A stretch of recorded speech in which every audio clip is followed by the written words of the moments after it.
জীবনের প্রথম বড় পরীক্ষা শুরু সোমবার থেকে, কিন্তু তার অ্যাডমিট কার্ড মিলবে রবিবার। পরীক্ষার্থীদের অ্যাডমিট হয়রানি অব্যাহত। মাধ্যমিক এবং উচ্চ মাধ্যমিক 2025-এর জন্য বিগ ব্রেকিং নিউজ কিন্তু তোমাদের জন্য চলে এসেছে। কি নোটিফিকেশন নিয়ে চলে এলাম তোমরা থাম্বনেল দেখে বুঝতে পেরেছো।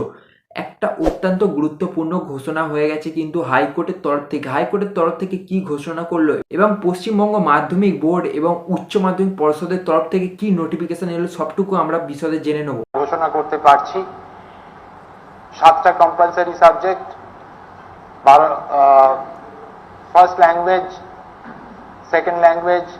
দেখো, গতকাল আমি তোমাদেরকে যে আপডেটটা দিয়েছিলাম, যে সমস্ত স্টুডেন্টদের মাধ্যমিকের অ্যাডমিট আসেনি সেই সমস্ত স্টুডেন্টরা এবং গার্জিয়ানরা প্লাস স্কুলের শিক্ষক শিক্ষিকারা হাইকোর্টেতে কেস করে পর্ষদের নামে এবং সেই হাইকোর্টেতে কেসটা চলে। কেস চলার পর শুনানিতে কি নির্দেশ দেয় কলকাতা হাইকোর্টের বিচারপতি মাধ্যমিক বোর্ডকে কিন্তু নির্দেশ দেয় যে সকল স্টুডেন্ট যে সমস্ত স্টুডেন্টদের অ্যাডমিট কার্ড বেরোয়নি সেই সকল স্টুডেন্টদের অ্যাডমিট কার্ড বের করে দিতে। তার জন্য কিন্তু পোর্টাল আবার নতুন করে চালু করে দেওয়া হয় এবং সেই সমস্ত পোর্টালে আবার নতুন করে কিন্তু অ্যাপ্লাই করবে স্কুলের তরফ থেকে। এবং তার সঙ্গে সঙ্গে কলকাতা হাইকোর্ট কিন্তু স্কুলগুলোর ওপর একটি আক্রোশ প্রকাশ করে, মানে স্কুলগুলোর ওপর কিন্তু ক্ষোভ দেখায়, যার জন্য কিন্তু সমস্ত স্কুলগুলো, মানে যেই সমস্ত স্কুলের স্টুডেন্টরা কিন্তু অ্যাডমিট কার্ড পায়নি সেই সমস্ত স্কুলগুলোকে কিন্তু 15,000 টাকা করে জরিমানা দিতে হবে। 5,000 টাকা নেট চার্জ এবং আরও 10,000 টাকা তার সঙ্গে জরিমানা দিতে হবে। টোটাল 15,000 টাকা করে কিন্তু জরিমানা দিতে হবে। এই জরিমানাগুলো কিন্তু কোনো স্টুডেন্ট দেবে না, এটা কিন্তু স্কুলের তরফ থেকে এই জরিমানাগুলো দেবে।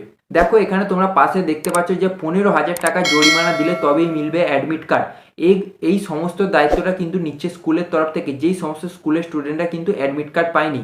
কলকাতা হাইকোর্টের তরফ থেকে 8 থেকে 10টি স্কুলে কিন্তু এই নোটিফিকেশনটি পাঠানো হয়।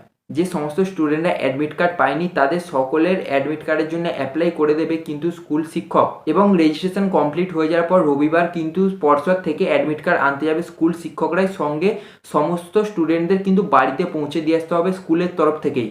তার মানে এখানে কিন্তু কোনো টেনশনের ব্যাপার নেই, তোমরা এখন টেনশন মুক্ত সকলে পরীক্ষা দিতে পারছো, প্লাস তোমাদের জন্য অ্যাপ্লাই করে দেবে স্কুলের তরফ থেকে স্কুলের ম্যানেজমেন্ট।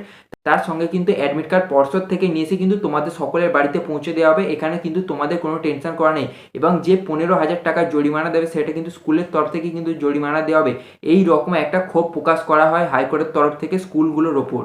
সঙ্গে এইচএস এর তরফ থেকে কি নোটিফিকেশন প্রকাশ করে এইচএস বোর্ড। দেখো, এইচএস বোর্ড কিন্তু নোটিফিকেশন প্রকাশ করে দিয়েছে যে যদি এইচএস এর তরফ থেকেও এইরকম অ্যাডমিট কার্ড বা রেজিস্ট্রেশনের কোনো প্রবলেম হয়ে থাকে তার জন্য কিন্তু ফেব্রুয়ারি 12 এবং 13 তারিখে পোর্টাল আবার ওপেন করা হবে, আবার রিওপেন করা হবে কিন্তু পোর্টাল, এবং তখন কিন্তু তোমরা সকলে তোমাদের কাজ কমপ্লিট করে নিতে পারবে। আশা করছি ভিডিওটা সকলে বুঝতে পেরেছো, সকলে এক্সাম কিন্তু দিতে পারবে এখন টেনশন। ভিডিওটি ভালো লাগলে অবশ্যই লাইক এবং সাবস্ক্রাইব করে আমাদের পাশে থেকো আরও এই ধরনের অনেক ইনফরমেশনের জন্য।